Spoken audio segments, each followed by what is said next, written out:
Hello, everyone, and welcome to the final segment of our SEL as a Lever for Equity 5-part webinar series. As a learning organization, we have and we continue to advance and reflect on the research, to examine the practices, and to also push for the policies that prioritize the well-being of all students' social, emotional, and academic development.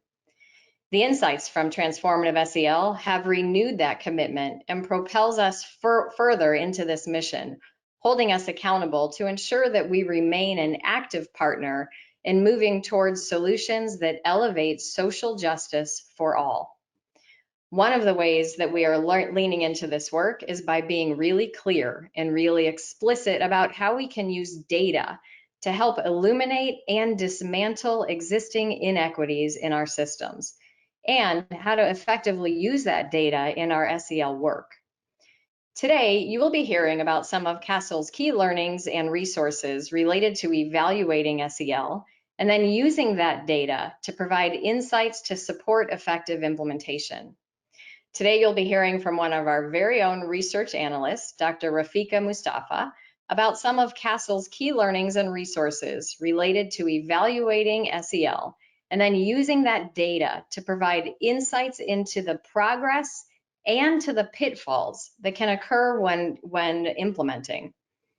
You'll also get to hear from some very dynamic leaders in Minneapolis Public Schools, Dr. Kate Diamond and Sarah Hunter, as they share their successes and challenges using data to help navigate and to inform the work of Transformative SEL in their district. And now I invite you once again to join CASEL's Senior District Advisor, Dr. Bladine Bartholis, who's been serving as our moderator for the Equities series. Welcome, Bladine. Thank you, Karen. I really appreciate you and your ongoing commitment and leadership of this work. Again, welcome back to many of you for this final webinar in our 5-part series. And to those of you who are joining us for the first time, we are happy to have you join us in this conversation and participate in this journey. Before I jump into our usual content, I'd like to take a moment to just recognize the passing of the late Congressman John Lewis, a leader, a hero, and a tireless visionary and implementer of social justice. He spoke at the March on Washington in 1963 at the young age of 23 and continued his work through his last days. Today, as we engage in conversation about illuminating and dismantling inequities and pushing for justice, we are continuing his work and ensuring that none of his work nor his sacrifice was in vain. So we definitely want to just give homage to Congressman John Lewis. Now, as you can see on this slide, this has been a 5-part series. It's hard to believe that we're already at the 5th part, but today's webinar focus is about data and the policies they inform. If you've missed any of the previous webinars, you can find the recordings and the associated resources on the CASEL Cares page by heading to the casel.org website. So we definitely want to make sure that you have what you need to be informed. As always, we want to ground our conversation in shared understanding. So we want to make sure that you're aware of what is it that we mean when we say transformative SEL. We are still talking about a process. We're still talking about relationships, but it is a process with intentional outcomes. It's a push to engage as co-learners with students and to acknowledge and critically examine root causes of inequities, and then to co-construct solutions that lead to personal and collective well-being. We're no longer seeing the student as a bypass learner, but we're seeing them as an involved co-learner. We're taking the stance of a learner as an adult and really engaging in a process with our students. When we think about the competencies of transformative SEL, we see it clearly even when discussing data. When we think about self-awareness, we're cognizant of the personal filters that we bring to the work that impacts how we interpret and analyze data and the measurements that we use. When we think about relationship skills as it relates to data, we're creating bridges and sharing power with our students and families and allowing them to collaborate with us to identify and solve issues that matter most to them. And then finally, when we think about responsible decision making, we're considering the impact of our decisions, and we work towards inclusive solutions that support collective health and well-being. Even when we're talking about data, all 5 competencies remain relevant. So transformative SEL is going nowhere. If we can even find it in data and in the way that we engage with data, surely we can find it everywhere else. Today's conversation, we will be highlighting the following themes. We're going to be looking at the practices and the policies that perpetuate inequities, and really how do we position ourselves to recognize them, acknowledge them, and ensure that we are elevating those in the positions that we're in. We'll be talking about how do we ensure that we have inclusive representation when we're looking at the data that we've pulled, that we're getting the full story of what the data is saying and what the data is not saying. We want to make sure that the data is actionable and actually allows us to achieve equitable outcomes. So we'll talk through that a little bit. And then finally, we'll talk about how do we cultivate anti-racist mindsets and how does that come to bear as we are considering the type of work that we are doing and the data that we're observing. We realize that data may not be everyone's thing. We realize that in a lot of organizations and in districts, there's a data office that typically manages the data conversation. Today, we hope that you walk away with some newfound understanding about data and how to use it to really inform the goals that you have. We hope that you recognize that if you have a passion about the work for equity, that you absolutely need to engage in utilizing data to interrogate the practices that you're implementing, to know what's working, shift what isn't, and ensure that the work that remains is viable. Using data correctly can help us do all of that. So now I'd like to welcome my colleague, Dr. Rafika Mustafa, to the conversation. Thank you for joining us today. I'm really happy to have you. It's wonderful to have you as part of the conversation. Dr. Rafika Mustafa is a research associate with our continuous improvement arm here at CASEL. Before we jump into the resources, Rafika, can you tell us, where does your passion for this work, particularly around data, come from? Sure. I think my passion comes from recognizing that data can help us to learn about problems that exist, can help us to understand some of the causes of those issues, our role in perpetuating those issues, and then help us to uncover ways to address those problems. So when we're thinking about SEL and equity, I think data plays a role in helping us understand, helping us see our role, and then helping us understand how we can address. Wonderful. In my experience working with you, you do such an excellent job utilizing different resources that we have within our organization to really normalize the conversation about data and really support districts with implementing with a lens of continuous improvement.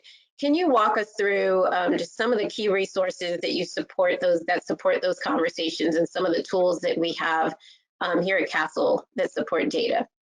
Sure. So I'll start with some of the resources that are available on the CASEL District Resource Center. So first, there's the Program and Initiative Inventory. This is a really helpful tool for district SEL teams as they seek to understand past SEL related work in the district. So as they're thinking about their goals that they're setting for SEL and they're looking for ideas about which types of efforts have been effective for achieving equitable outcomes for students, the Program and Initiative Inventory is a tool to take stock of that prior work and to decide what should we carry into the future. There's also the SMARTY goal setting protocol, which is really a way to take the district's vision and create some actionable and measurable goals. I'll highlight there the I, which we reference as inclusive.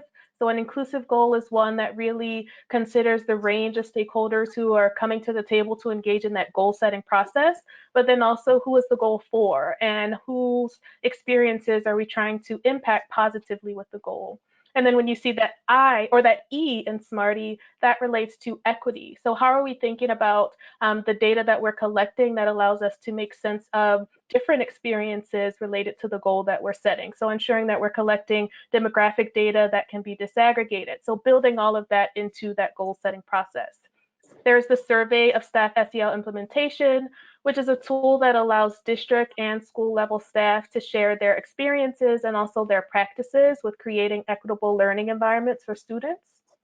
And then there's the SEL Assessment Guide, which is a sort of inventory of SEL assessments. It's organized by grade bands and by competency areas. So if you are in a district and you're interested in learning how to assess SEL competencies, that's a helpful tool. There's also a brief that goes alongside it that really walks you through some of the considerations when you think about which assessment is best for your group, best for the population that you're working with. Thank you for that. Lots of resources that folks can use. And for those of you who are kind of watching this webinar, we'll make sure that you have access to all of those resources and know where to tap into those, but absolutely will help your conversation in your area around data and how to use those. So thank you, Rafika, for highlighting those. Now I'd like to welcome Dr. Kate Diamond to the screen.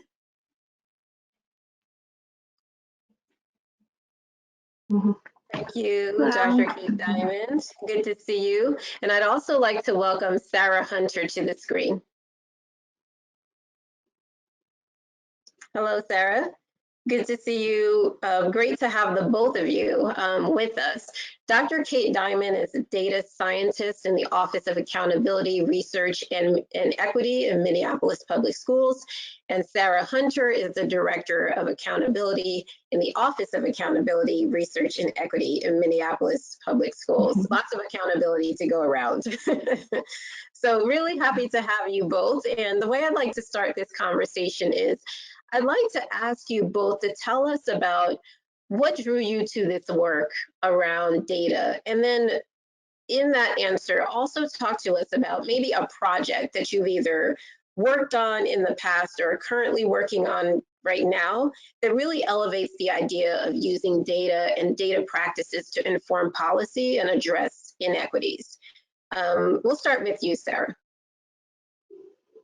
So I think, to back up a little bit in my history, just to give a little context, I was a middle school math teacher, so I've always been someone who considered data really important to my work.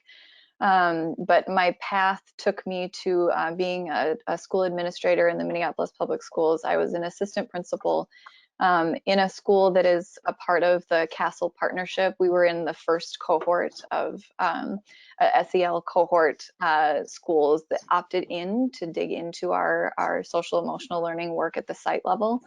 And as a part of that, we began to look at where in our school students may not be being served in a way that it was equitable, and then what connection that could be made, what connection could be made to SEL, and we went to the kind of direct connection to inequitable practices. So I was noticing as an administrator, more of the students who were maybe interacting with me because they had been were not being successful in a class. I would say that they tended to be more of our students of color. So we had a high number of Somali students at the school that I worked at the time.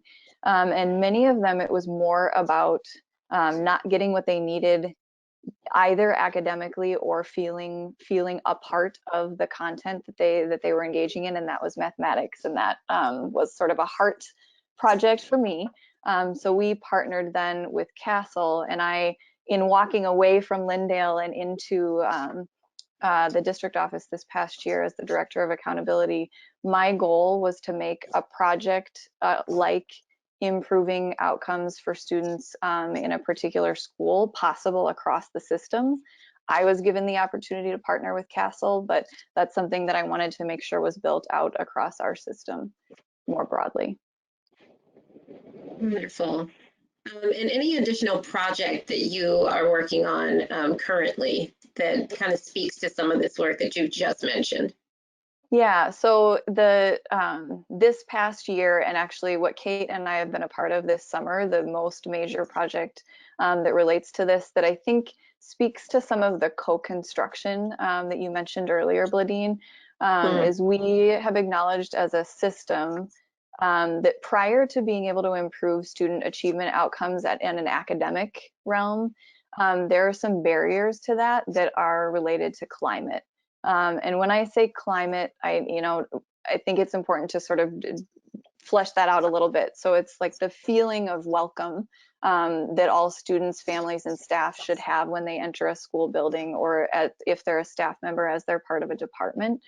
And we're making the acknowledgement as a system that there are some baseline expectations we need to be able to set across the system that need to be true for all students, families, and staff.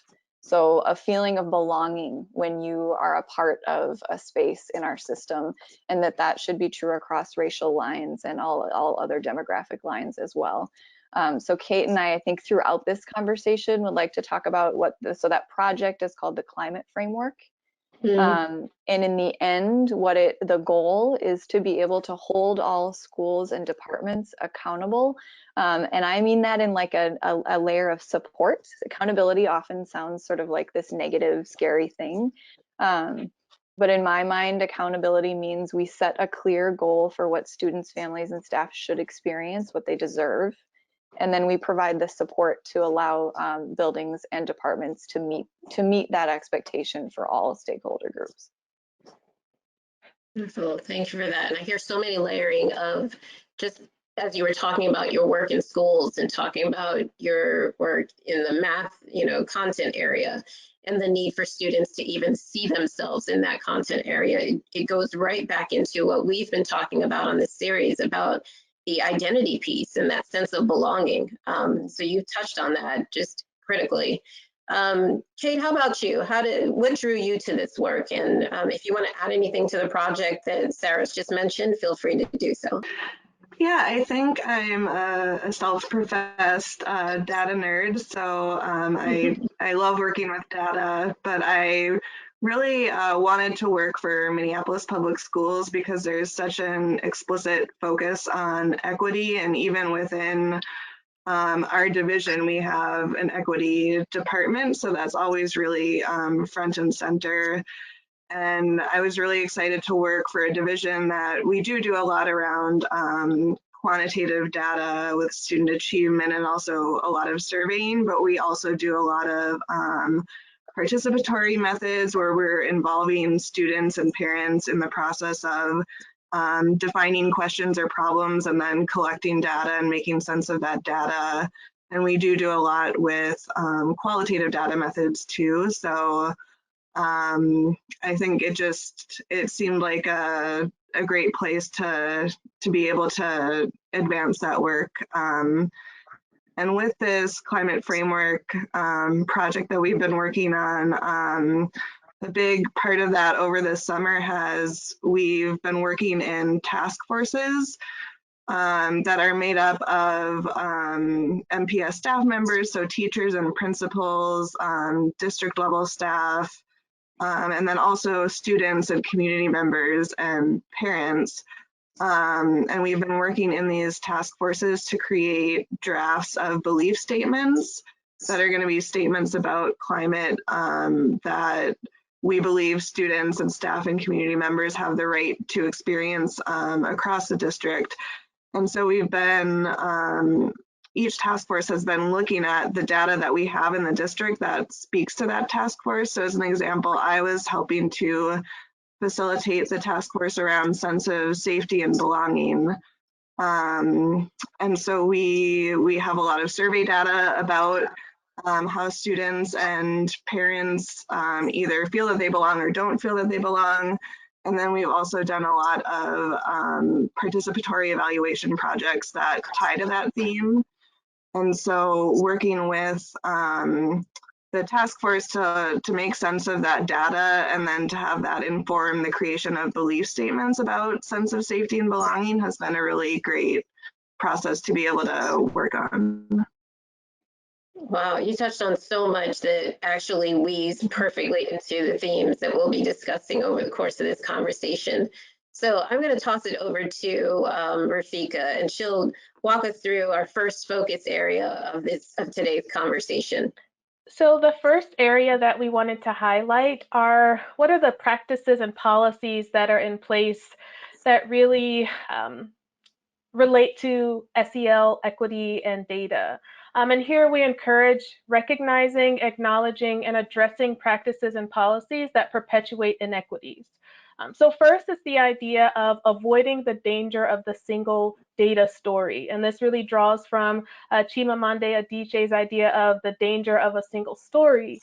And when we think about looking at any single piece of data, whether it's student feedback on a climate survey or whether it's a staff implementation survey, what are the things that we can learn from these data, but then also what are the questions that we can't answer? So really always looking for what story are we not telling here, and what are some of the blind spots that we really want to be able to fill as we're seeking to understand student experience, adult practice, and SEL and equity.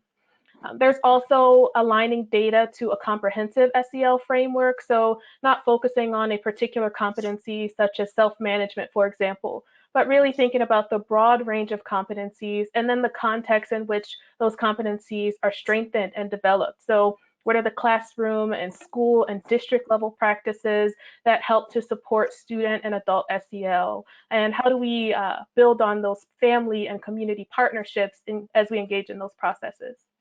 And then there's also the importance of examining potential biases in SEL competency assessments. So I mentioned the assessment guide a little bit earlier on, and that's a great inventory for selecting an assessment that might work for your context. But as with all assessments, SEL competency assessments are built with particular assumptions and biases, tested with a particular group or population.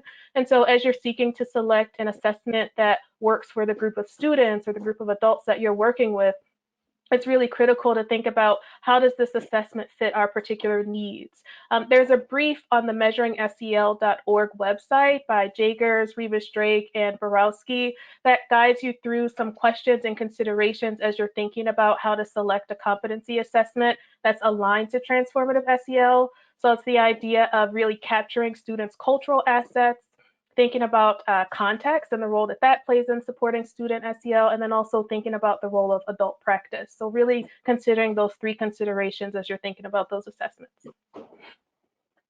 Thank you, Rafika. As you were speaking, I'm reminded of, I was on a recent webinar with our Senior Director of Practice, Karen Van Alstel, and she reminded the participants about the need to use data as a flashlight and not a hammer.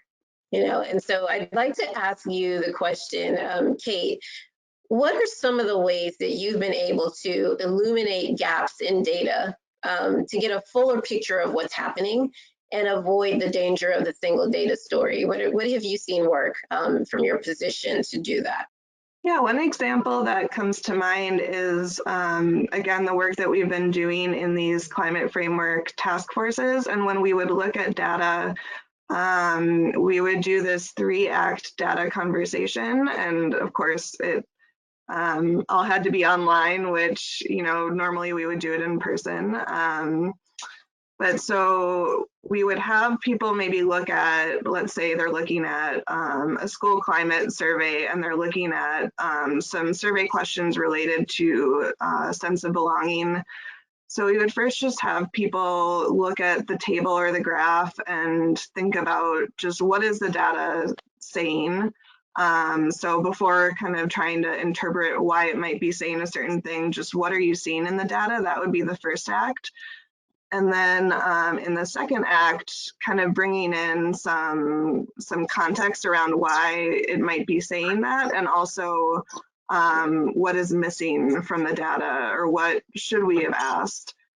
And then for the third act, for the climate framework, we focused on stakeholders. And so if it was a statement about students, so students of color do not feel that they belong in their school to the extent that white students do. We asked people to think about what they wished the data would say. So, and then if they wish the data would say that all students feel that they belong in their school, then what would adults need to do in the district to make that happen? Back to your point about focusing on adult practices too. So I think that type of process has been helpful for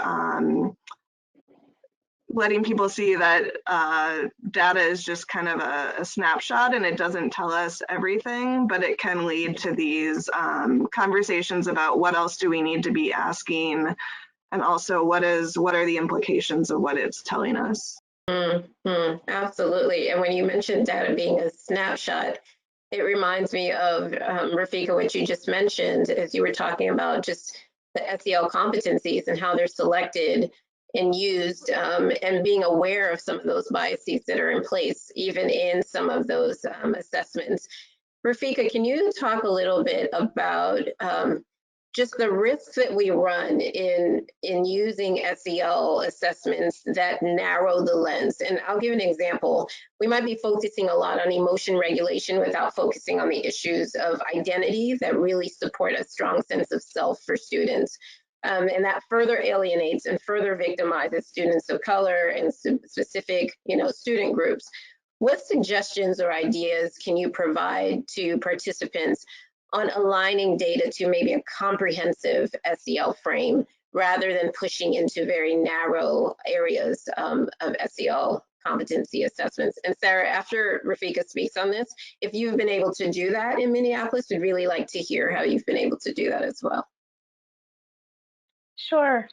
So I think a part of it comes like starting with that goal setting process, right? So when we're thinking about school-wide SEL and district-wide SEL, you can look to the 10 indicators or the district-wide or school-wide SEL, which really speak about a comprehensive approach to SEL. So thinking about supportive discipline, thinking about community building, what are the ways that SEL is integrated with academics? So there's so many goals related to SEL that can be set in a school or a district context, but they're not focused on a particular student behavior or action that we're trying to change in students, but it's about comprehensively what are the practices and what are the structures that we're putting in place to support students. So I think then as you set those goals, you're collecting data that helps you to understand that. So you're looking at staff implementation data, you're using a walkthrough protocol to see what SEL looks like in practice in the classroom and in the hallways. So thinking more broadly than just kind of an individual student action. Makes sense, makes sense. How about you, Sarah? Have you been able to do any of that, kind of diversify the way that we look at SEL and ensure that it's comprehensive? What are some practices that you've been able to put into practice?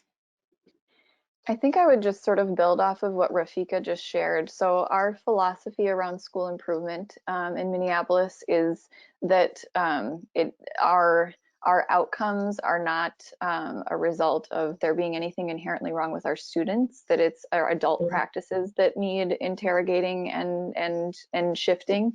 So I think speaking to the, we're looking not at if the end result is like Kate gave the example, right, that students of color may not be experiencing the same level of belonging or self-identified belonging, right, which is what we need to attend to since it's students' own perception of their relationship with the school.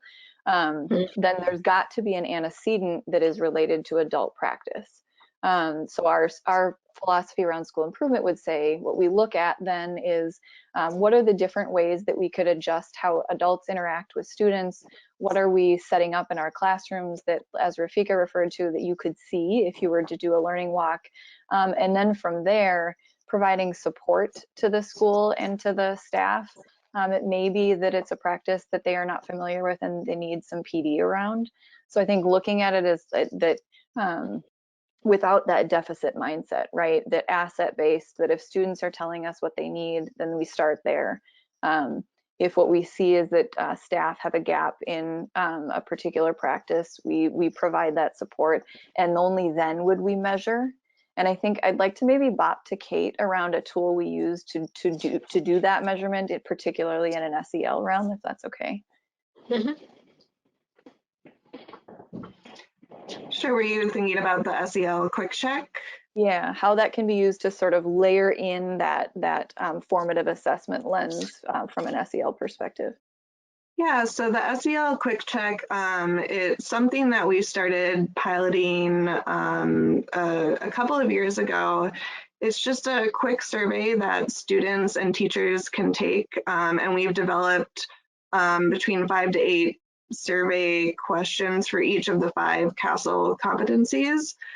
So let's say that a school is really working that school year on relationship building. They might want to take the quick check in relationships. So it's a quick survey that each student would fill out about their own experiences over the last week around relationships. And then teachers fill out that survey about each of their students so that we're able to compare how students are rating themselves on relationship skills and then how teachers are rating the students.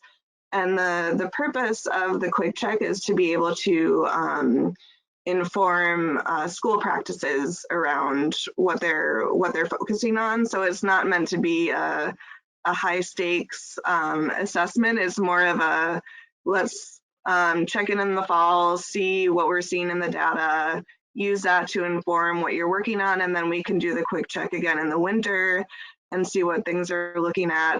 So it's meant to just be kind of a quick assessment that we can use in a lower stakes way. And one of the things that we see sometimes is that teachers, their ratings of students might be closer to how the students rate themselves for white students versus students of color. So then it's about being able to use that finding, not to say what's wrong with all of you teachers, why are you racist, but really thinking about our own racial identity, why that might be, what kinds of biases might be in play, what might we not be seeing in students that we might not be able to identify with as easily because of our own race. So I think using that data in a way that can be productive and can lead to actions that will hopefully lead to increased equity. Wonderful, wonderful. That takes us directly into our next focus area. So I'll bring it over to you, Rafika, to introduce us to the next theme. Sure. So this theme is the idea of ensuring inclusive representation in analyzing data and shaping policy. So one, the idea of inviting a diverse range of stakeholders to engage authentically in these processes. So, we could be tempted to invite students and parents once we've collected data, analyzed it, wrote up a report, and hey, now we're presenting it to you. But how are a variety of stakeholders engaged in those creation of the research and evaluation questions and identifying the data that we're selecting, analyzing the data, and then making sense of what that means for our SEL implementation. So really thinking about the range of opportunities that exist for stakeholders to engage. And then also thinking about how stakeholders can engage in an ongoing manner. So it's not meant to be a one-off where we just invite stakeholders in to sit at the table one day because, oh, this is what we're doing, this time around. But really, how do we build it into our structures that the way that we think we get the best data, the best interpretation, and the best outcomes is by having a range of diverse perspectives and voices at the table as we're engaging in these processes. So thinking about how to incorporate those concepts into our data practices and policies. Wonderful. And this really speaks to, from the analyzing piece to how we use the data to actually push into policy. The question becomes, we talked a little bit about what's already been collected, what you're collecting already in Minneapolis. So Sarah, I'd really like to hear from you on how do you ensure that you have a diverse set of voices in the data that's collected? What are some of the strategies or tools that you use to ensure that that is actually an inclusive representation of the students and the families that you serve? So one practice that we have begun to use in our survey analysis, given that surveys, particularly if they're offered in an online format, they tend to, in our system, they are predominantly, the respondents are predominantly white and tend to be fairly affluent. We live in a city that is relatively segregated, so it also tends to show up that some areas of the city of Minneapolis are less well represented than others in the data. So what we've done is, if say 75% of the respondents to our survey are white, And our district demographics suggest that about 62% of our respondents should be from communities of color and American Indian communities. We take a sample of the survey data from our white community and then include all of the voices of communities of color and American Indian communities in order to create what is then a more representative data set that can show a more accurate representation of what our community wants and or what our community needs. So that's one way that we've sort of eliminated some levels of data being skewed. And I think the other piece there is just to acknowledge and be honest as a system that surveys are not the only tool that should be used. They are a useful tool. They're quick. And you can, typically gather a lot of really good information from your community from them. But I think it's the added layer that it's that and. So then two other, I think, really important projects to speak to really briefly is Kate referred to them a little bit earlier. There are participatory evaluation projects. So we have a parent participatory evaluation project that we've been running for a number of years, where parents from our predominantly underrepresented communities are trained as evaluators. And then they are given the opportunity to go out into their own communities to gather data around what their community would like to see changed within our system. And then the same is true, it's been around even a bit longer, our youth participatory evaluation program, where students are asked the question. I mean, essentially the question is like, what needs to change in our school system to make your experience more positive? And I think the bringing together of, a sort of typical data point from a survey, in addition to centering youth and parent voice, is key to making sure that we're representing our community well.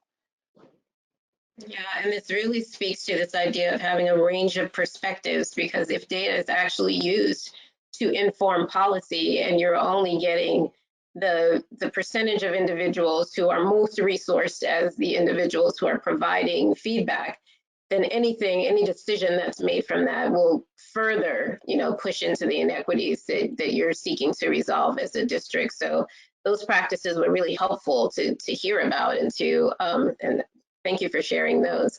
We're going to move into the third area of focus because it really does speak to how this becomes actionable. We've kind of talked about the data, we've talked about, getting diverse perspectives. Now I want to talk about how does it become actionable. So I'll toss it back to you, Rafika. Sure. So when we think about making data actionable to achieve equitable outcomes, first, we really highlight the importance of connecting back to your goals related to transformative SEL for students and for adults.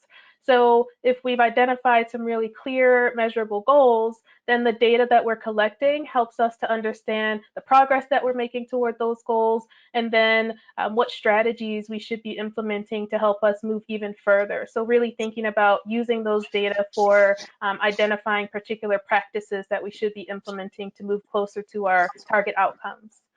There's also the idea of engaging through our own personal SEL competencies. So as we're seeking to collect data and analyze and collaborate with others for decision making, that really draws on us strengthening in those particular competency areas so that we're really built up as we're aiming to communicate and collaborate with others.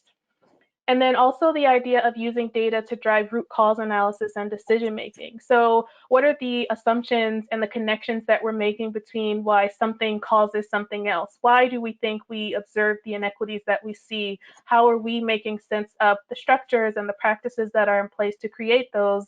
And then how are we using data as we aim to address those issues to help us, again, understand how well we're doing and then decide some next steps for action? Thank you for that. Kate, can you tell us, we've been some people listening may think that we've kind of been here on the district level, so let's bring it down a little bit to the school level. Help us to understand how can school staff, or maybe how you on the district level have supported school staff in taking very broad stroke data, that's on the district level and made it more actionable on the school level, where they may be focused on smaller subsets of data or might have some very different goals, not strikingly different from the district, but maybe their goals are very specific, particularly as it relates to equity. How do you help schools get from that broad, large set of data down to something that can actually help them to inform decisions at the school level? Yeah, I can think of a couple examples.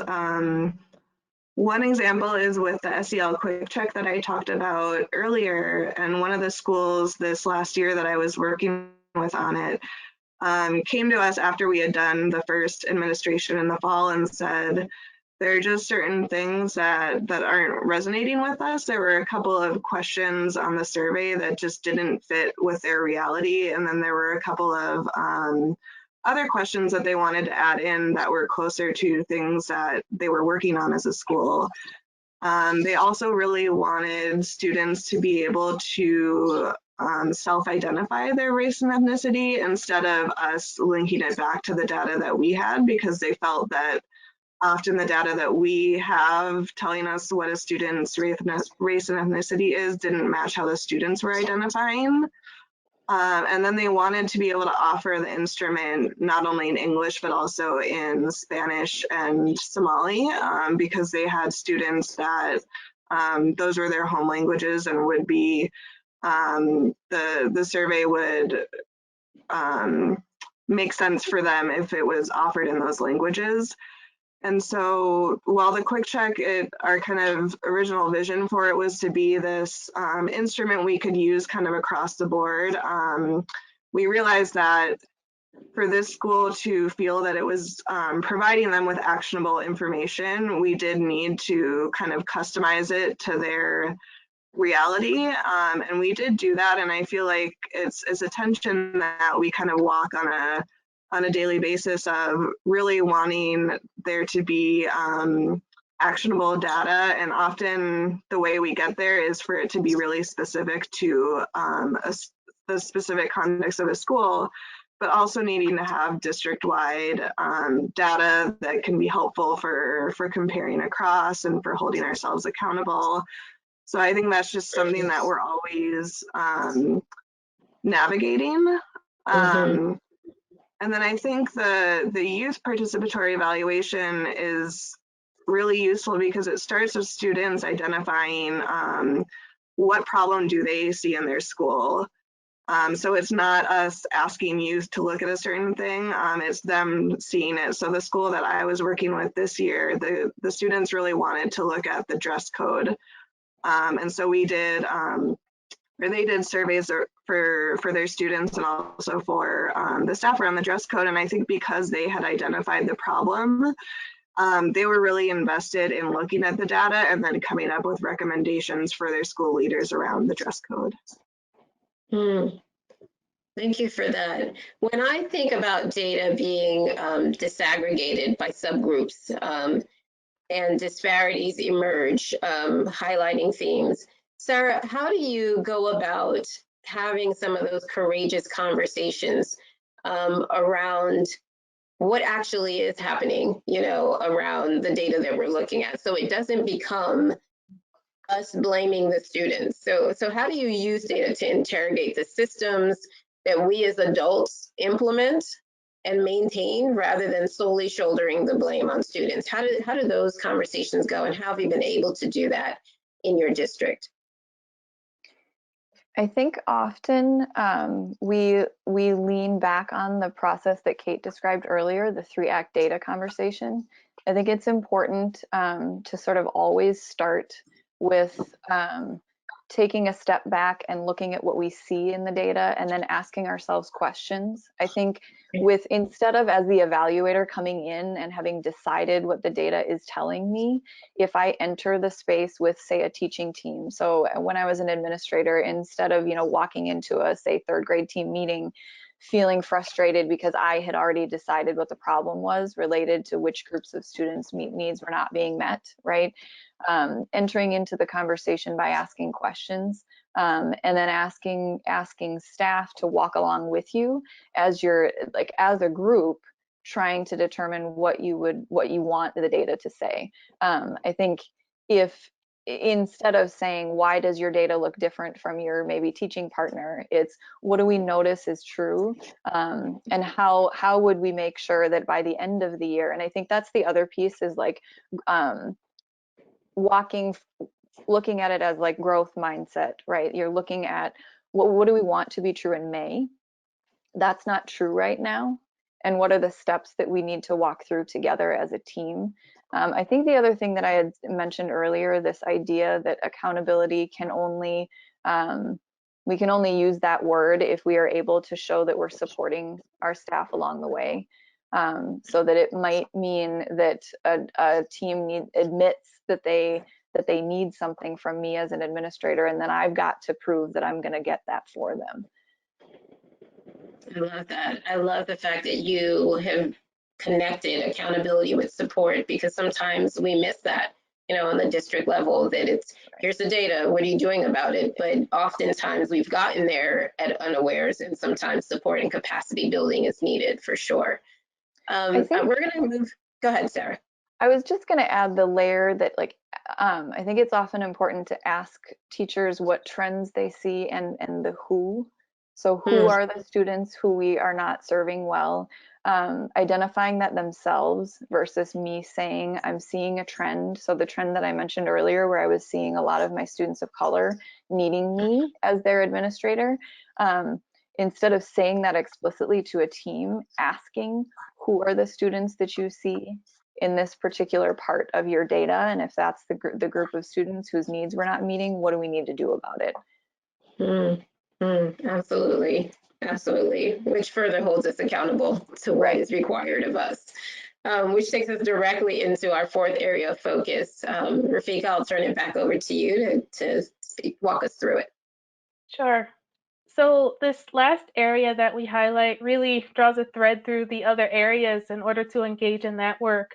How do we cultivate anti-racist mindsets? And so it's really leveraging our own SEL competencies to develop will and skills. So thinking about how do my mindsets and my practices that have been ingrained in this society perpetuate or create inequities that we see in the classroom, that we see in the school building, that we see in the district. So really interrogating those on an individual level and doing work to address those and uncover those.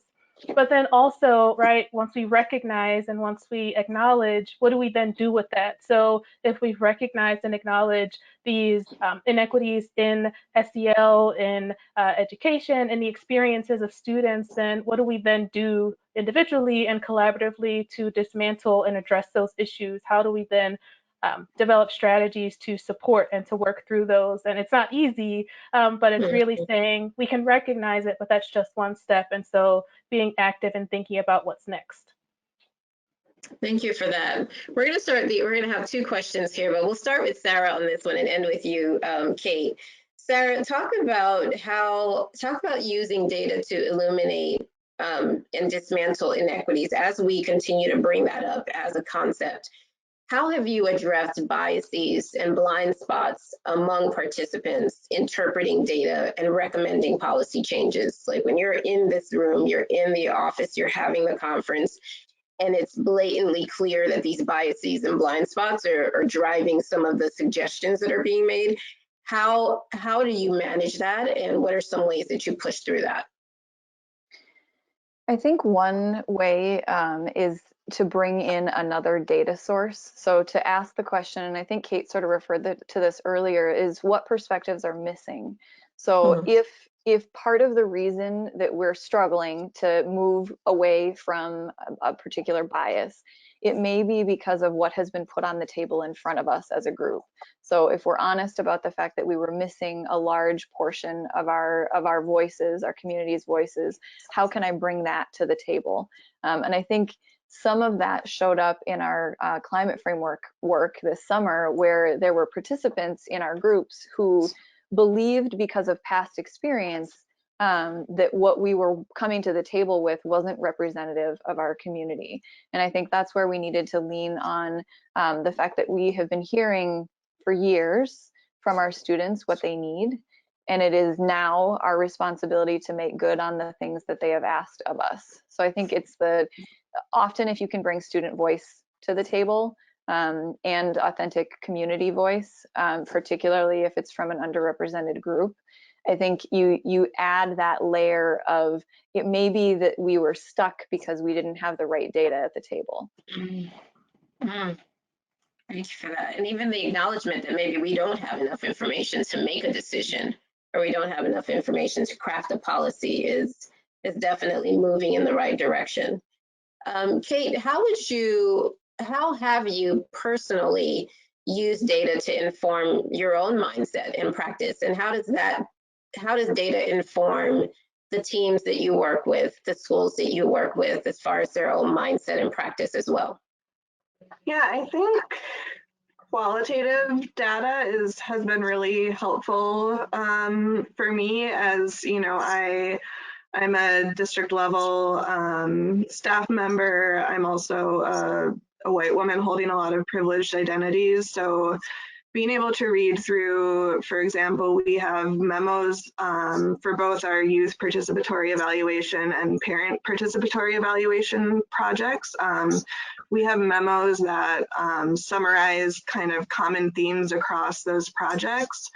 And so being able to read more about the experiences of families of color, students of color in the district, and what it's like for them, that's been really helpful, and is honestly more helpful than just looking at what our school climate data is telling us. So I think that has been really important. I think we also try to be really intentional about how we're collaborating around making sense of data. So we try to, whenever we've gotten a lot of data in, whether it's from surveys or community engagement sessions, we try our best to have kind of co-creation sessions with folks. For example, our engagement department, that's made up of staff who are engaging with our different communities. We can share with them, you know, this is what we're seeing in the data, but does this resonate with you? And they can often come in and say, yes, but we're also hearing this from, you know, the American Indian community, for example, or the Latinx community. So I think being really intentional about who we're working with as we make sense of data has been important. Thank you for that. It's so clear that even with data, that the personal work still remains, because we bring these filters into everything that we do and in the decisions that we make.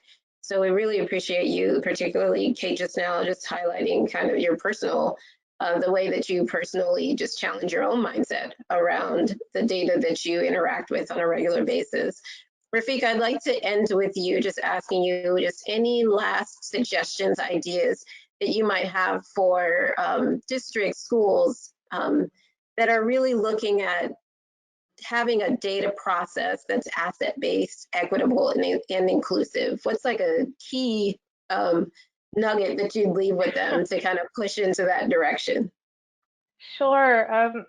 I guess I'd say take advantage of the now, right? Recognizing that this has been a very different time for all of us, and for educators, for students, for families, really seeking to understand what has experience been like during this time, what things have worked, what things haven't worked, and really using that to inform some concrete next steps forward. So really seeking to understand this particular moment, qualitatively, quantitatively, whatever works best, but then making that actionable and seeking to build on that.